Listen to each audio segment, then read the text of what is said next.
So good to be with you again today. That morning, Jesus had been using Peter's boat as a teaching platform, and then he told Peter, "Put out into deep water and let down the nets for a catch." Peter said, "Master, we've worked hard all night and we haven't caught anything. But because you say so, I will let down the nets." Luke 5 and verse 5. When Peter obeyed Christ, he received the catch of his life. So many fish that the nets tore and the boats were sinking. You know, I have a problem. A lot of times I think I know about things, but the reality is I don't. Peter was a professional fisherman and he thinks he knows fishing, but he didn't know it like Jesus knows it. I think I know my wife. You think you know your husband. We think we know how to deal with our kids, but we don't know them like Jesus does. I pray you reach that same blessed breakthrough, that humbling moment when you realize you don't know what you thought you knew. Peter has the disorienting experience of seeing God's abundant hand of blessing after he'd done his very best and completely failed. We tell God we need $100 when he has infinite dollars. We ask God to prevent bad things and forget that he has every good thing.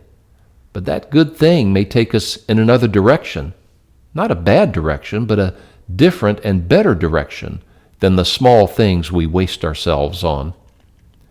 Jesus poured out such a blessing. It was beyond all Peter could ask or imagine. His reaction gives us an X-ray of his soul. Peter is humbled. He is aware of his sinfulness, and he has seen the power of Christ. And at this moment, he falls at Jesus' knees and says, "Go away from me, Lord, for I am a sinful man." Peter is ashamed. At that moment, Jesus knew he could really do something special with Peter's life because of his heart.